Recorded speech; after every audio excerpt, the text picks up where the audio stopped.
On vous souhaite la bienvenue à ericlatour.com, une émission dédiée aux élections scolaires. On reçoit cette fois les candidats des districts 7, 8, 9 et 10 des deux équipes, l'équipe Nicole Thibodeau, mais d'abord l'équipe André Bouchard.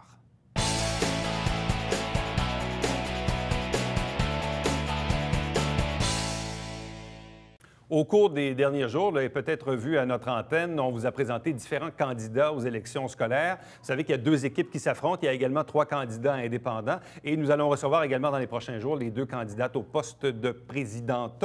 Donc, je vous présente cette fois-ci les candidats des districts 7, 8, 9 et 10 de l'équipe André Bouchard. Donc, dans l'ordre, Isabelle Brulotte. Bonsoir. Bonsoir. Manon Côté. Bonsoir à vous. Bonsoir. De même que François Blais. Bonsoir. Bonsoir. Et Pierre Boudreau. Bonsoir et bienvenue.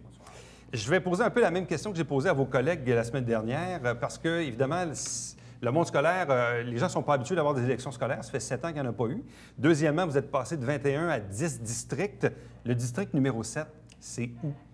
Le district numéro 7, dans le fond, ça part d'ici. Donc, il y a le centre-ville, NDA. On a le quartier Saint-Gérard de l'autre côté, puis ça s'étend jusqu'à Normandie. Donc, Saint-Gérard, Normandie, NDA et centre-ville. Oui. Numéro 8, Mme Côté.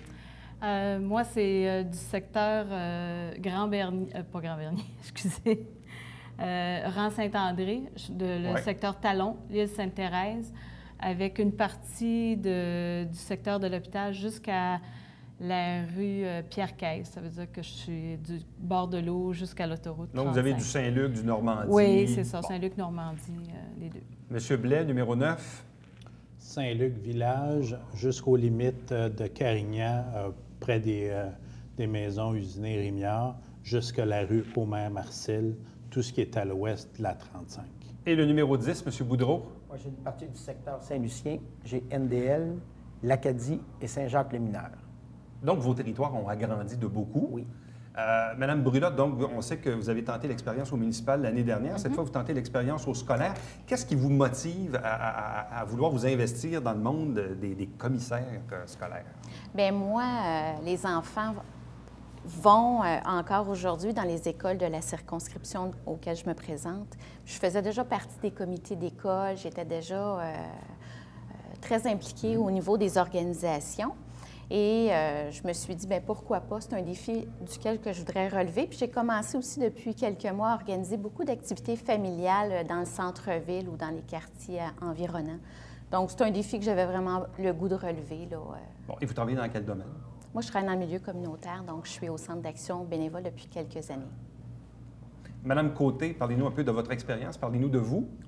Eh bien, moi, mon expérience, en fait, j'ai toujours été dans le milieu scolaire depuis que mes enfants ont commencé l'école. Ça veut dire que j'ai été 20 ans dans le milieu scolaire. J'ai été autant au conseil d'établissement de l'école primaire et l'école secondaire. Ça fait déjà 27 ans que je demeure dans le territoire de l'école aux 4 vents, Talon. Et j'ai été, les 10 dernières années, ça fait seulement 1 an que j'ai terminé, j'étais parent-commissaire à la commission scolaire. Alors, au comité de parents... C'est une fonction que les gens ne connaissent pas beaucoup parce que... Et d'ailleurs, je ne sais pas si dans le nouveau système, ça va exister encore, oui, ça, oui, dans le nouveau système, ouais. oui, dans le nouveau système, il va y avoir maintenant 4 parents-commissaires, contrairement à avant, où il y avait un parent-commissaire primaire et un parent-commissaire secondaire. Oui. Donc, vous, cette expérience de parent-commissaire vous a porté plus loin à dire, bon, bien là, je veux tenter ma chance maintenant comme commissaire élu, c'est oui, ça? Bien, j'ai toujours eu une passion pour l'éducation. Je me suis impliquée avec mes enfants. J'ai toujours suivi, j'ai 4 enfants, je les ai toujours suivis dans leur parcours scolaire. Je me suis impliquée dans différents dossiers. Alors, c'est quelque chose qui me passionne. Ça faisait 1 an que j'avais terminé. J'ai décidé de me relancer au niveau des commissaires. Comme commissaire parent, la seule différence, c'est qu'on n'avait pas de droit de vote au sein du conseil des commissaires. On représentait beaucoup les parents à la table des commissaires et beaucoup de dossiers. Le vécu était sensiblement le même qu'un commissaire.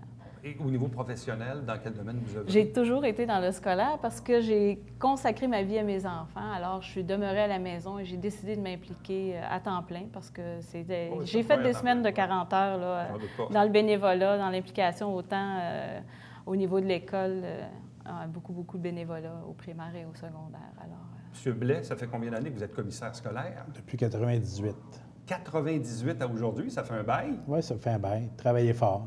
Vous savez, évidemment, en fait, vous n'êtes pas sans savoir que les commissions scolaires sont un peu malmené dans l'opinion publique. Qu'est-ce qui fait que vous avez encore le goût de vous investir et de continuer, alors qu'on sait qu'il va sûrement... En tout cas, j'écoutais encore le ministre de l'Éducation, M. Bolduc, ce matin en entrevue, qui dit que c'est sûr qu'il va se passer quelque chose. On ne sait pas quoi, mais il va se passer quelque chose après les élections. Vous en pensez quoi? Bien, là, en ce moment, il a même qu'il parlait de fusion aussitôt que les élections sont finies.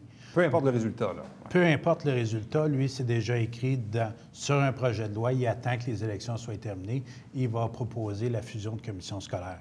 C'est pour ça que moi, je trouve important d'avoir une représentativité du quartier pour la commission scolaire. La journée qu'on est fusionné, disons, avec Saint-Hyacinthe, il faut que ce soit des gens qui sont impliqués dans le milieu pour représenter la commission scolaire, puis représenter les contribuables aussi dans le quartier. Donc, pour vous croyez encore à ce système de démocratie scolaire? Oui, puis nous autres, avec Mme Bouchard, a pris un soin particulier de faire en sorte que chacun des candidats réside dans son quartier, parce qu'un commissaire, c'est quelqu'un qui est près du monde, qui est près de son milieu, puis quand un parent appelle pour une problématique, il sait qu'est-ce qui se passe. M. Boudreau, vous, ça fait combien d'années que vous êtes commissaire scolaire? Moi, depuis 1987, ça fait 27 ans que je suis commissaire à la commission scolaire. Pourquoi on est commissaire d'école? Commissaire d'école, c'est un vieux terme, là, mais commissaire scolaire, pourquoi on est commissaire aussi longtemps? Qu'est-ce qui vous passionne tant dans ce domaine-là? Certains pourraient dire, bon, après tant d'années, on a fait le tour du jardin, mais vous avez encore un intérêt à rester autour de la table? C'est la passion pour l'éducation. Puis, deuxièmement, aussi, travailler avec Mme André Bouchard,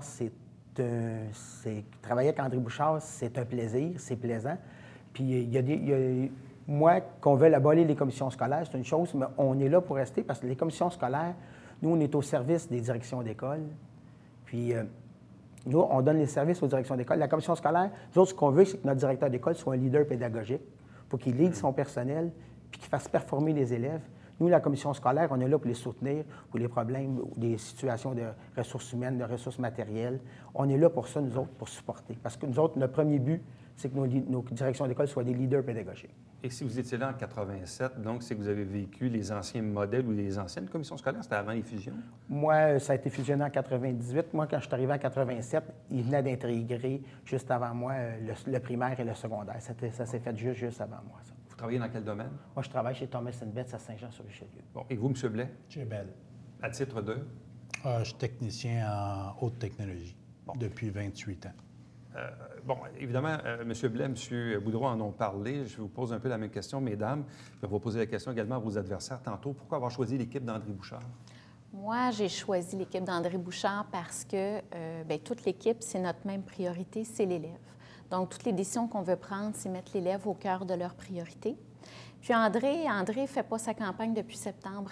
André, moi, étant impliquée au niveau des écoles avec les enfants, André, je l'ai vu partout. Je l'ai vu s'impliquer, collaborer avec les écoles. Elle était là dans les comités de parents. Elle était dans chacun des galas Méritas.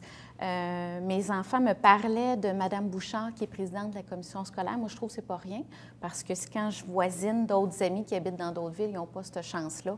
Fait que moi, elle correspond réellement à mes valeurs. Puis l'équipe, c'est la même chose. On est une belle équipe qui partage tous. Vous, Mme Côté? Mais moi, ça fait quand même 10 ans que j'étais à la table des commissaires. Alors, j'ai connu Mme Bouchard durant toutes ces années-là. C'est quelqu'un qui a vraiment à cœur la réussite des élèves. Moi, c'est un dossier qui me préoccupe beaucoup. Le décrochage scolaire, ces choses-là. C'est quelqu'un qui est justement près des gens. Et c'est quelque chose que je veux apporter, la vision des parents, la vision des citoyens de mon quartier, mon milieu. C'est quelque chose que Mme Bouchard fait au quotidien à la commission scolaire. Alors, c'est quelque chose qui m'a... Qu'est-ce que vous pensez? Puis d'ailleurs, M. Blanc faisait référence tantôt. On a un nouveau gouvernement qui est majoritaire, qui est là pour 4 ans. On a un nouveau ministre de l'Éducation, M. Bolduc, là, qui est allé de quelques déclarations, dont une un peu contradictoire. Puis même, je l'écoutais encore ce matin, c'est un peu ça, dire au monde, si vous ne voulez plus de commission scolaire ou si vous n'aimez pas ce modèle-là, allez surtout pas voter. Mais si vous croyez à la démocratie scolaire, bien, allez voter. Vous êtes impliqué depuis longtemps dans toutes sortes de comités, tout ça. Là, vous briguez maintenant un siège de commissaire scolaire. Donc, c'est que vous y croyez à ce modèle-là et pourquoi? J'y crois parce que c'est quelque chose qui, en tout cas, à mon avis, qui devrait rester. Le ministre de l'Éducation est là pour faire des changements, je le comprends bien. Par contre, au niveau de l'éducation, il y aura toujours la représentation de la population. Je pense que les élus scolaires devraient demeurer. C'est un lien qu'on a de particulier avec la population et la commission scolaire. C'est quelque chose de facilitant, c'est d'avoir l'opinion des gens. Et je crois que, en tout cas, de toute façon, M. Bolduc, autant dans la santé que dans l'éducation, il y a beaucoup de choses qui vont changer. Il y a plein de choses qui sont appelées. Puis je pense qu'on est là pour demeurer. Puis je suis prête à me battre pour le bien-être des élèves. Et, Messieurs Blais et Boudreau, donc vous êtes commissaire depuis quand même un certain nombre d'années. Est-ce que le travail du commissaire est mal connu, pas assez connu? Est-ce que les gens ont une perception négative? Est-ce que les gens se disent à quoi ça sert un commissaire? Je ne sais pas, même dans votre entourage, est-ce qu'il y a des gens qui vous disent « Ah, t'es commissaire d'école, ça fait quoi dans la vie, un commissaire d'école? » Bien, vous y allez, Pierre, moi je vais y aller, mais commissaire d'école, là, c'est pas compliqué, là. Il faut faire la gestion de la commission scolaire, puis de t'assurer que les ressources sont attribuées de façon équitable sur l'ensemble du territoire pour permettre à tous les enfants de réussir. Puis c'est pas compliqué, c'est le mandat du commissaire. Puis pour faire ça, tu n'as pas le choix. Faut que tu lises ta documentation, faut que tu questionnes l'administration pour t'assurer que l'argent que tu reçois des contribuables qui ont travaillé fort faut que ça soit dépensé efficacement aussi. M. Boudreau, sur quoi avez-vous un réel impact dans les décisions que vous prenez au conseil d'administration? Bien, le conseil des commissaires, on a fait notre plan stratégique. On est la vision, le conseil des commissaires. Puis notre employé, qui est le directeur général, il va exécuter notre vision. Mais puis quand pour suivre à M. Blais, pourquoi qu'on est mal connu? Souvent, on est invité dans des places, puis jamais on est des élus. Jamais que quelqu'un va nommer la présence du commissaire, à part dans nos écoles. Là. Puis ça aussi, ça vient comme année, ça nous affecte. On est partout, on est invité à des 5 à 7, on va partout, mais jamais on est nommé, jamais on est présenté. Ça aussi, le monde, il nous voit, puis on voit la chance de... Bien, on fait un travail obscur.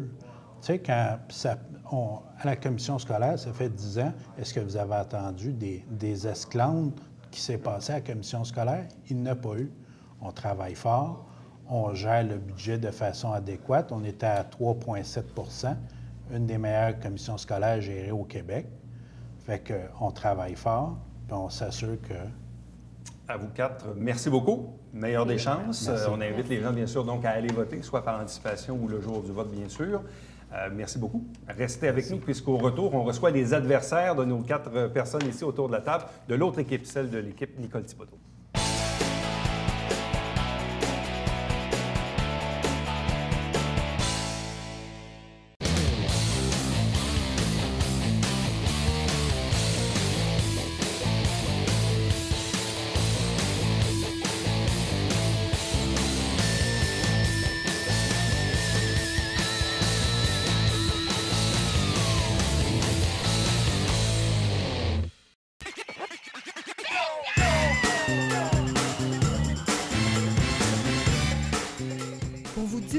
Dans le confort de votre foyer. Télébingo, TVHR. Tous les dimanches matins, 9h30. Avec votre meneur de jeu, Alain Rameau. C'est un rendez-vous.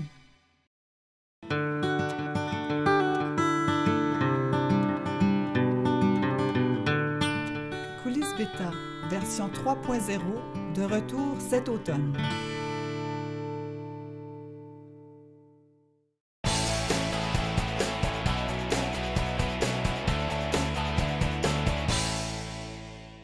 Il y a quelques instants, on vous présentait les candidats aux élections scolaires des districts 7, 8, 9 et 10 de l'équipe André Bouchard. Cette fois, les candidats 7, 8, 9 et 10 de l'équipe Nicole Thibodeau. Je vous les présente à l'instant. D'abord, Jean-François Pomerleau dans le district numéro 7. Bonsoir. Bonsoir. Cynthia Lambert dans le district numéro 8. Bonsoir. Bonsoir. À vous. De même que Cécile Rio dans le district numéro 9. Bonsoir. Bonsoir à vous. Et Pierre Tremblay dans le district numéro 10. Bonsoir et bienvenue. Bonsoir, Éric. Je vous pose sensiblement la même question parce que je suis convaincu que même si les gens ont regardé l'entrevue il y a 10 minutes, ils s'en souviennent probablement pas. District numéro 7, c'est où? Ça couvre quoi comme territoire? En fait, c'est une partie du Vieux-Saint-Jean, NDA, Saint-Gérard, Normandie. District numéro 8? En fait, c'est Normandie, le nord de Saint-Luc et l'île Sainte-Thérèse. District numéro 9? Centre-ville Saint-Luc, en allant vers le 5-4, vers les limites vers la prairie. et je vais dire chemin Saint-André et vers l'Acadie aux limites du chemin de fer. Donc, la partie nord-ouest du territoire. Oui. Et vous, M. Tremblay, dans le numéro 10? NDL, une partie de l'Acadie, Saint-Jacques-le-Mineur, une petite portion de Saint-Lucien. Bon, comme je le disais tantôt dans la précédente entrevue, il n'y a pas eu d'élection scolaire au Québec depuis 7 ans, pour toutes sortes de raisons là, que ça nous prendrait des heures à expliquer. Là, il y a des élections scolaires cette année. En même temps, il y a une refonte parce qu'avant, il y avait 21 commissaires élus. Là, maintenant, il y en a 10. Il va y avoir des commissaires par an. Bref, puis la présidence est élue maintenant au suffrage universel. Ça aussi, c'est nouveau. Qu'est-ce qui fait que Jean-François Pomerleau a le goût de faire de la politique scolaire?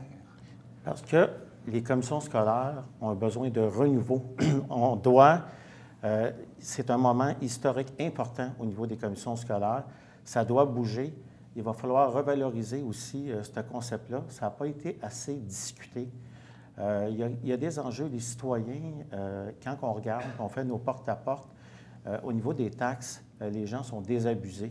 Il va falloir montrer c'est quoi cette mission-là, puis être proactif pour montrer les avantages de cette structure-là.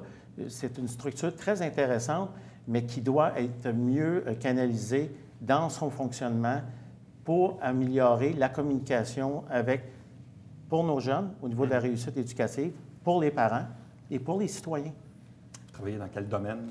Moi, j'œuvre en jeunesse depuis 30 ans, dont une douzaine d'années à la Maison des jeunes, le Dôme.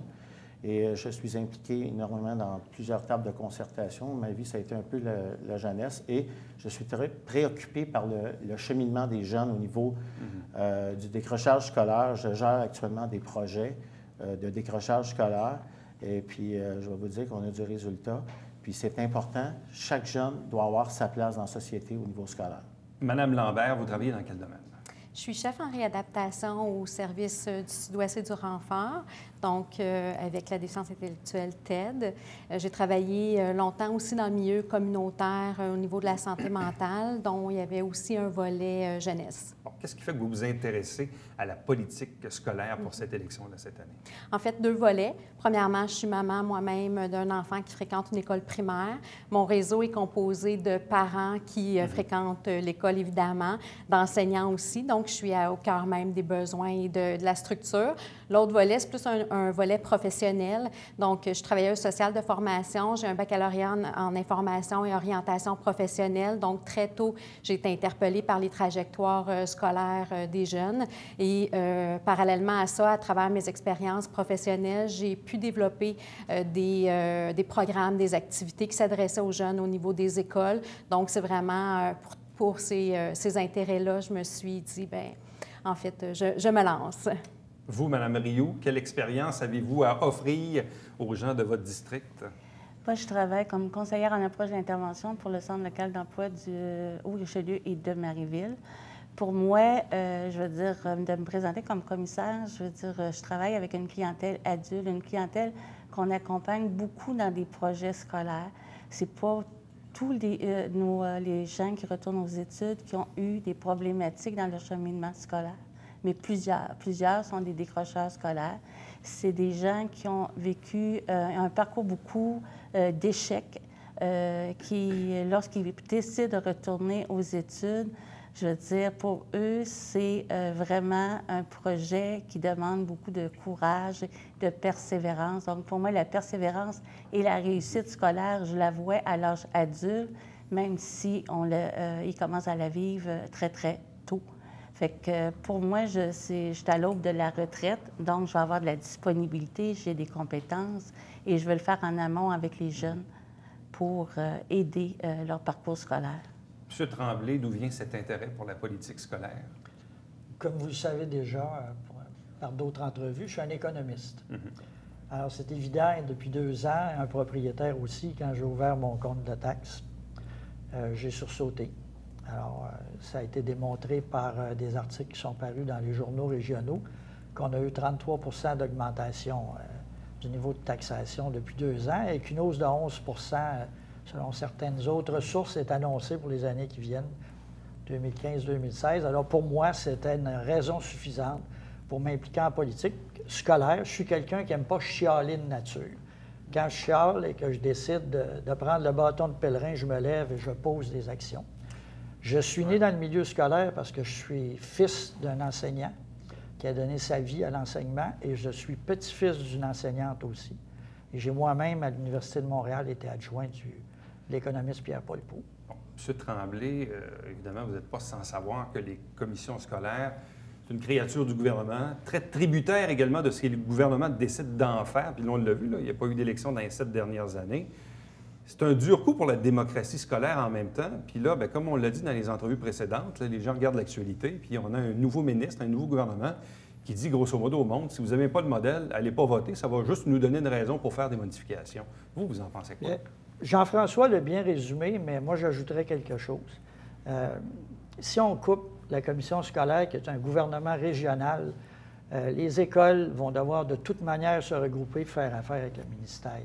Ça va être des relations qui vont être faites sur le bout des téléphones, avec des files d'attente. Peu importe la structure qu'on va imaginer, on est à l'heure du produit local. J'espère qu'on va regarder un gouvernement local pour la richesse principale de notre pays, qui est l'éducation. Alors, ça n'a aucun sens de vouloir abolir les commissions scolaires. D'ailleurs, dans notre porte-à-porte, après, je vais parler pour moi, après les taxes, le sujet le plus important, c'est l'éducation. Les gens veulent parler aussi d'éducation et ils trouvent que c'est quelque chose de très, très intéressant. Mais quand ils me disent « on abolit les commissions scolaires », je leur demande « pourquoi ». Zéro personne qui a été capable de me répondre ici avec une réponse qui méritait d'être entendue pour dire on a de bonnes raisons. C'est pas Merleau. 33 de hausse de taxes qui a été signifiée dernièrement dans le Canada français dans les 2 dernières années. Comme un citoyen me disait, est-ce qu'il y a eu 33 d'augmentation de services? La réponse, c'est non. Et pendant ce temps-là, il y a eu des coupes aussi de l'aide au niveau des devoirs. Il y a beaucoup de choses qui circulent et que les gens, y en ont un peu marre. Puis les gens, il y en a qui vont aller voter par rapport à l'histoire des taxes. Il y a eu de l'improvisation dans les dernières années. On a été pris par ça. Et là, maintenant, cette hausse-là va nous amener peut-être à une hausse de 11 pour l'an prochain. Ça, c'est inadmissible. Le citoyen, là, il y en a. Madame Lambert, pourquoi avoir choisi de représenter l'équipe de Nicole Thibodeau? Bien, en fait, parce que Mme Thibodeau, elle a une vision. Donc, c'est quelqu'un qui est près des solutions, elle est près du terrain aussi, elle est à l'écoute. Donc, on le voit bien aussi à travers le programme qui est très enrichissant qu'on propose à travers l'équipe. Aussi, c'est quelqu'un qui est juste, qui est capable de faire preuve de leadership et donc de bien nous représenter. Et moi, j'ai grande confiance en ses compétences. Madame Rioux, donc vous connaissez Mme Thibodeau depuis un certain temps? Oui. Pourquoi avoir choisi l'équipe de Mme Thibodeau? Parce que je trouve que c'est une femme qui est engagée, c'est une femme qui est dynamique, c'est une femme qui croit au travail d'équipe, qui est capable, qui fait preuve de leadership, qui est capable de motiver ses troupes. Je trouve que, je veux dire, c'est le programme qui correspond à mes valeurs. Je veux dire, c'est des gens qui l'entourent, c'est des gens qui sont motivés, qui veulent relever des défis. Et je pense qu'il y a un renouveau qui est sain, qui est dynamique à travers tout ça. M. Tremblay, je reviens encore à ces déclarations du ministre Bolduc qui dit « Peu importe que le monde aille voter ou qu'il n'ait pas voté, c'est clair qu'il va y avoir des changements au lendemain de l'élection, des fusions potentielles et tout ça. » En même temps, le financement des commissions scolaires est très, très tributaire de ce que le ministère envoie dans les commissions, au-delà de la taxation foncière aussi.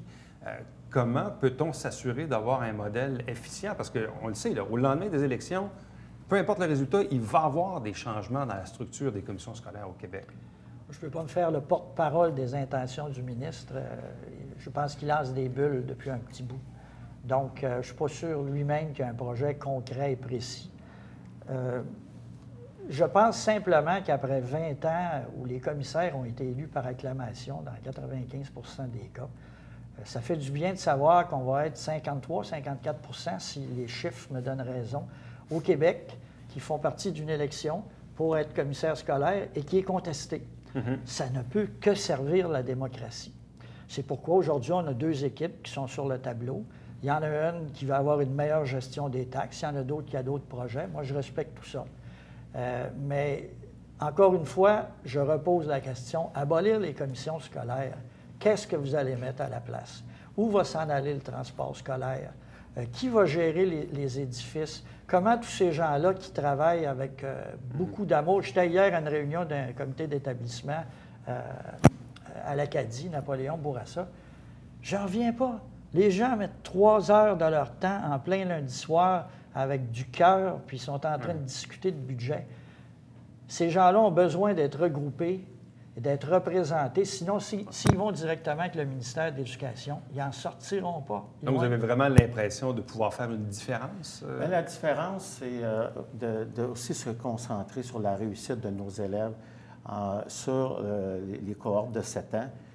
Au niveau du taux de diplomation. On a un 4-5 qui est en retard. Il faut travailler. Il s'est implanté quand même de beaux projets d'innovation dans des programmes, mais il va falloir travailler un petit peu plus fort. Puis le rôle du commissaire, c'est vraiment de pousser puis d'être proche, connecté avec le citoyen.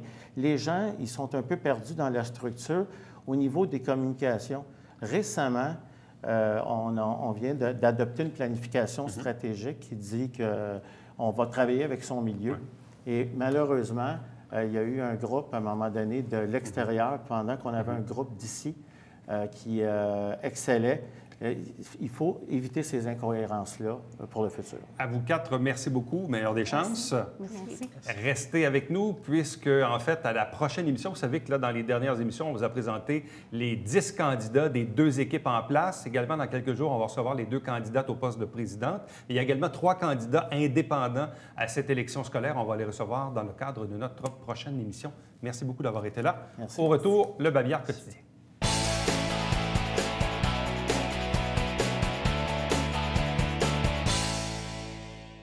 Olimel Saint-Jean-sur-Richelieu a offert un don de 5 000 $ à la Société Saint-Vincent-de-Paul de Saint-Jean. Donc, merci beaucoup et félicitations. À chaque semaine, on vous présente l'émission Saint-Jean-sur-Richelieu, des extraits du Conseil de ville de Saint-Jean. On fait la captation le premier puis le 3e lundi du mois. S'ensuit, bien sûr, une série d'extraits qu'on vous présente dans les semaines suivantes. Donc, vous avez la grille horaire. Télébingo, 3 500 $ en prix à chaque semaine, tous les dimanches matins en direct à 9h30. Il y a une trentaine de dépositaires dans la région pour acheter vos livrets de bingo. Et n'oubliez pas nos coordonnées, les coordonnées de la télé pour me joindre directement par courriel, Éric Latour en un mot, à commercial-tvhr9.com. Et vous pouvez également nous suivre sur Facebook et sur Twitter. Et nos vidéos sont en format YouTube. À demain. Bye-bye.